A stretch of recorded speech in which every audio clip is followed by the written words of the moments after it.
جو اسٹرکچر ہے وہ بھی قائم کیا ہوا ہے۔ رپورٹ میں کہا گیا ہے کہ داعش کی جانب سے اپنے خلافت کے منصوبے کو عملی جامہ پہنانے کے لیے افغانستان کو خطے میں توسیع کے لیے ایک اڈے کے طور پر دیکھا جاتا ہے، اور اس کی ڈیٹیل میں آپ کو بتاتا ہوں آگے جا کر۔ اس سلسلے میں مرکزی قیادت سے لاتعلق طالبان جنگجو اور غیر مطمئن مقامی نسلی اقلیتوں کو راغب کرنے کے علاوہ دیگر دہشت گرد گروہوں میں موجود جنگجو کو بھرتی کرنے کی کوشش کی جا رہی ہے۔ اس کے علاوہ یہ گروپ جنگجو کو وہاں کام کرنے والے دیگر عسکریت پسند گروہوں کے مقابلے میں زیادہ پیمنٹ کی پیشکش کر کے اپنی جانب اٹریکٹ کرنے کی کوشش کر رہا ہوتا ہے۔ رپورٹ میں نشاندہی کی گئی ہے کہ داعش خراسان نے شمال اور مشرقی افغانستان میں اپنی موجودگی بڑھا دی ہے۔ یہ وہ گروہ ہے جس نے ابتدا میں تحریک طالبان پاکستان اور افغان طالبان کے ارکان کو بھرتی کر کے، یعنی ان کو جاب دے کر آغاز کیا تھا، اور اب ان کی صفوں میں وسط ایشیا سے تعلق رکھنے والے جو فائٹرز ہیں وہ بھی موجود ہیں، جس میں ازبک ہے، قازق ہے، مختلف قسم کے لوگ ہیں۔ اگر ہم 10 سال پرانے اس میں چلے جائیں تو اس وقت بھی یہ چیز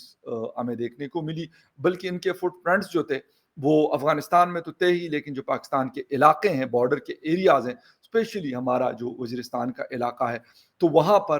ان کے فٹ پرنٹس جو ہیں وہ بہت زیادہ رہے ہیں۔ یہ وہ چیزیں ہیں کہ جو ایک پہلے یہ کہا جا رہا تھا کہ یار یہ ہو سکتا ہے یا نہیں ہو سکتا فلاں فلاں فلاں، لیکن اب یہ چیز ایک جسے کہتے ہیں کہ پکچر بڑی کلیئر ہو گئی ہے، بالکل اس کے اندر ایسی کوئی چیز نہیں ہے کہ ہم کہیں کہ نہیں جی ایسا ہے تو ویسا ہے۔ اچھا، ISIK کے حوالے سے ایک اور بات بتاتا چلوں۔ عید کے دوران جو ابھی کچھ دن پہلے 10 جولائی کو عید گزری ہے، ایک ویڈیو وائرل کی گئی اور اس میں باقاعدہ اناؤنس کیا گیا کہ جو پولیس کے آفیسرز ہیں یا جو بھی لوگ ہیں جو جابس کرتے ہیں خیبر پختونخوا پولیس کے ساتھ، ان کو ٹارگٹ کیا جائے۔ اور ہم نے انفارچونیٹلی یہ واقعات دیکھیں جہاں پر ڈی آئی خان اور جو ساؤدرن ڈسٹرکٹس ہم جن کو کہتے ہیں، میرے خیال میں جس میں بنو ہے، ٹانک ہے، لکی مروت ہے، ڈی آئی خان ہے، یہ علاقے سب سے زیادہ ہمیں دیکھنے کو ملے جہاں پہ پولیس آفیسرز کو ٹارگٹ کیا گیا۔ ویسے تو پشاور، مردان اور اس کے سراؤنڈنگز کے علاقے بھی ہم نے دیکھے کہ وہاں پہ بھی اٹیکس ہوئے، مطلب مختلف کوئی پلانٹڈ IED بلاسٹ کیا گیا، اس کے ساتھ ساتھ ٹارگٹ کلنگ کی گئی۔ یہ وہ ساری چیزیں ہیں جس کی کڑیوں کو اگر آپ جوڑنا شروع کر دیں گے تو یہ بات وہیں پہ پہنچے گی جو اس رپورٹ کے حوالے سے ہم بات کر رہے ہیں۔ اس وقت ایک چیز یہ بھی کہی جاتی رہی ہے، خیر بہت تواتر کے ساتھ یہ بات میں بھی کرتا رہا ہوں، اور بھی بہت سارے لوگوں نے یہ بات کی کہ یار جو لوگ یہ سمجھتے ہیں کہ افغان طالبان ایک الگ مائنڈ سیٹ رکھتے ہیں اور جو تحریک طالبان پاکستان کے لوگ ہیں وہ الگ لوگ ہیں، تو ایسا نہیں ہے۔ یہ میں بار بار میں بھی کہتا ہوں، اور اس کے ساتھ ساتھ اور بہت سارے جو اس ریجن کو سمجھنے والے لوگ ہیں، ایکسپرٹس ہیں، انہوں نے بھی یہ بات کہی ہے اور کل کے کہی ہے کہ ایسا نہیں ہے جو آپ سمجھ رہے ہیں، ایسا نہیں ہے، بلکہ اس کے سچویشن اس کے بالکل اپوزٹ ہے۔ اچھا، اب یہ والی چیز کہ جو ISIK ہے اس کے خلاف میں مانتا ہوں کہ جو طالب گروپ ہے، طالبان کا گروپ ہے، یا اب تو خیر ان کی حکومت ہے افغانستان میں، ان لوگوں نے ان کو ٹف ٹائم دیا تھا، اور امریکن فورسز نے بھی، جس وقت افغان فورسز اور امریکن فورسز تو ان کے آپریشنز بھی ہوتے رہے، تو یہ لوگ میں یہ کہوں گا کہ یہ بہت کمزور ہو گئے تھے، بہت ویک ہو گئے تھے۔ لیکن جیسے ہی طالبان کی گورنمنٹ آئی ہے تو کچھ ایک تو یہ ایک چیز بھی میں آپ کو بتا دوں کہ جو تحریک طالبان کے ساتھ بھی ان کا تعلق ہے، بلکہ یہ تحریک طالبان کہا یہ جاتا ہے کہ یہ تحریک طالبان کے جو لوگ تھے جو الگ ہوئے، انہوں نے ہی یہ سارا کچھ بنایا ہوا ہے۔ اچھا، اپریل میں داعش خراسان نے تاجکستان اور ازبکستان میں راکٹ فائر کرنے کا دعویٰ کیا تھا. دونوں ممالک نے ان راکٹوں کو نشانہ بننے کی تردید کی، لیکن رپورٹ میں خبردار کیا گیا ہے کہ ایسے حملوں کا خطرہ بدستور موجود ہے. ایک نامعلوم رکن ریاست کا حوالہ دیتے ہوئے رپورٹ میں مزید خبردار کیا گیا ہے کہ اگر داعش خراسان گروپ مشرق کی جانب بڑھتا ہے جہاں اس کی سرحد پاکستان سے ملتی ہے تو یہ افغانستان میں موجود عالمی خطرہ بن سکتی ہے. اس کے علاوہ القاعدہ کی جانب سے طالبان کے دور حکومت میں افغانستان میں آزادانہ قیام کا لطف اٹھایا جا رہا ہے اور اس کے کچھ سینئر ارکان وہاں کی حکومت کو مشاورتی یعنی سجیشنز بھی دیتے ہیں، اپنی سروسز ان کو دے رہے ہیں. رپورٹ میں یہ بھی کہا گیا ہے کہ القاعدہ کی قیادت مبینہ طور پر طالبان کے ساتھ مشاورتی کردار ادا کرتی ہے اور دونوں کے درمیان قریبی تعلقات پائے جاتے ہیں.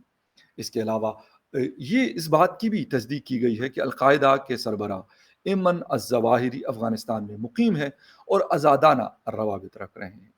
ان کے زندہ ہونے کا ثبوت القاعدہ کی جانب سے جاری کردہ ویڈیو پیغامات سے ملتا ہے. رپورٹ میں یہ بھی کہا گیا ہے کہ ایمن ظواہری کی بظاہر بڑھتی ہوئی سرگرمیاں طالبان کے افغانستان پر قبضے اور ان کی انتظامیہ کے اندر القاعدہ کے اہم اتحادیوں کی طاقت کے استحکام کے لیے موافق. افغانستان کی جانب اور مشرقی علاقے القاعدہ کے روایتی گڑھ رہے ہیں، لیکن اب ایسا لگتا ہے کہ وہ مغرب میں فرا اور ہرات صوبوں اور ممکنہ طور پر شمال کی جانب اپنے قدم بڑھا رہے ہیں. رپورٹ میں اس بات پر بھی زور دیا گیا کہ محفوظ پناہ گاہ کے طور پر افغانستان میں موجود القاعدہ سے فوری طور پر کوئی عالمی خطرہ نہیں ہے، کیونکہ ان کے پاس بیرونی آپریشنل صلاحیت نہیں ہے اور وہ فی الحال طالبان کو عالمی سطح پر مشکلات کا شکار یا شرمندگی کا باعث نہیں بنانا چاہتی. کالعدم تحریک طالبان پاکستان یعنی ٹی ٹی پی کو افغانستان میں غیر ملکی دہشت گرد جنگجوؤں کا سب سے بڑا گروپ سمجھا جاتا ہے، جو اس وقت حکومت پاکستان کے ساتھ پیس ایگریمنٹ کر رہے ہیں یا پیس ڈائلاگز چل رہے ہیں. ایک رکن ریاست کے جائزے کے مطابق ان کی جو تعداد ہے وہ 3 سے لے کے 4,000 پر مشتمل. ٹی ٹی پی اب زیادہ مربوط اور خطے کے لیے سب سے بڑا خطرہ ہے،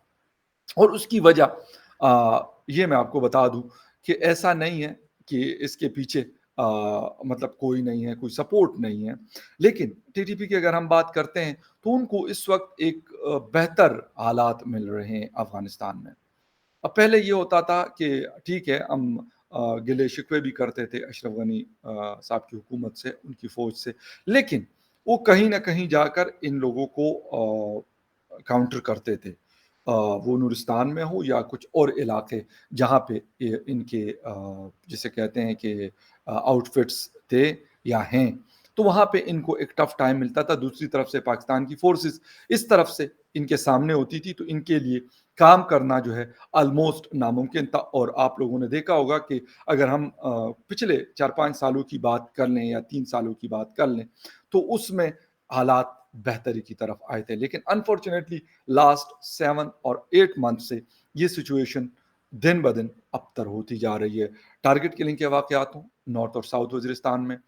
بالکل بے قابو ہو چکے ہیں. جے وائی ایف اے کے لوگ ہوں، پولیٹیکل لوگ ہوں، سوشل ایکٹیوسٹس ہوں، یا وہاں کی ایجوکیٹڈ سلاٹ ہو، وہاں کے ایجوکیٹڈ لوگ ہوں، ان کو چن چن کر ٹارگٹ کیا جا رہا ہے اور مارا جا رہا ہے، لیکن ابھی تک یہ چیز کنٹرول میں نہیں آ رہی. اب ایک طرف تو ہمارے مذاکرات چل رہے، دوسری طرف حملوں کا جو سلسلہ ہے وہ بھی جاری ہے، اور اس کی وجہ کچھ لوگ یہ بتا رہے ہیں کہ بھائی ایک کے ساتھ آپ کر رہے ہیں، لیکن کیونکہ یہ مختلف علاقوں میں سکیٹرڈ قسم کے ایک مطلب گروپس ہیں، let suppose north south Waziristan میں کچھ آپریٹ کرتے ہیں، پھر باجوڑ میں کچھ ہیں، اس طریقے سے یہ جو گروپس ہیں مختلف قسم کی، تو وہ پھر اپنے کام جاری رکھتے ہیں. ٹھیک ہے، جو بڑا مین ٹی ٹی پی ہے جن کے فلیگ کے نیچے یہ سارا کچھ ہے، لیکن کچھ ایسے لوگ بھی ہیں جو اپنے طور پر بھی کارروائیاں کرتے ہیں. منگل باغ کی اگزامپل آپ کو یاد ہوگی، ہمارے سامنے ہے. وہ ایک الگ سے انہوں نے ایک وہ بنایا ہوا تھا، اپنے ایک سیٹ اپ میں کہوں گا بنایا ہوا تھا، اور وہ پشاور اور اس کے سراؤنڈنگز میں درا وغیرہ، درا خیبر اور ان علاقوں میں اپنی کارروائیاں جاری رکھے ہوئے تھے. خیر اینی وے ایک رپورٹ تھی، اور اس کے ساتھ ساتھ جو کچھ تھوڑا سا میں دیکھ رہا ہوں یا پھر اسٹڈی کرتا ہوں یا پھر لوگوں سے بات ہوتی ہے، تو اکارڈنگ ٹو دیٹ یہ سچویشن فی الحال ایسی ہے کہ میں یہ کہوں گا کہ یہ خطرے کی گھنٹی بج رہی ہے. اٹس الارمنگ سچویشن فار اس، کیونکہ بہت عرصے سے ہماری جو پولیس فورس ہے ان کے اوپر اٹیکس بہت کم ہوئے تھے، لیکن اگر ہم لاسٹ 3 سے 6 منتھ کا انالیسس کریں تو یہ حملے بڑھ چکے ہیں، اور تقریباً خیبر پختونخوا کے موسٹلی علاقوں میں یہ سلسلہ جو ہے اس میں تیزی آ چکی ہے، جو ایک خطرناک سچویشن ہے. اس کے ساتھ ساتھ ہماری جو دوسری فورسز ہیں، یعنی پاکستان آرمی یا دوسرے لوگ ہیں، ان کو بھی نشانہ بنایا گیا بارڈر ایریاز کے اندر. تو یہ دونوں وہ چیزیں ہیں جس کی وجہ سے اس وقت ایک سچویشن ہمارے لیے اچھی نہیں ہے ایز اے کنٹری، میں کہوں گا. کیونکہ ہماری سوچ یہ تھی، پاکستان کی میں بات کر رہا ہوں، کہ افغانستان میں تبدیلی کے بعد شاید مکمل طور پہ جو ہمارا اس کا ویسٹرن بارڈر ہے یہ بالکل سیف ہو جائے گا، لیکن ایسا نہیں ہوا، بلکہ اس سے لگتا ایسے ہیں کہ حالات زیادہ خراب ہو رہے ہیں. دیکھنا یہ ہے کہ اب جو ایگریمنٹ ہو رہا ہے ان سے بڑی امیدیں کچھ لوگوں نے وابستہ کی ہوئی ہے، اس کا کیا رزلٹ نکلتا ہے. اس کے ساتھ ساتھ جو لوکل لیول پہ مختلف گروپس آپریٹ کر رہے ہیں ان کا کیا ہوتا ہے، جس میں بلوچستان بھی شامل ہے، لیکن اس کے اوپر کوئی ایک الگ ویڈیو بنائیں گے. خیر، anyway will see you again in other news update. تب تک کے لیے ٹیک کیئر اینڈ بائے.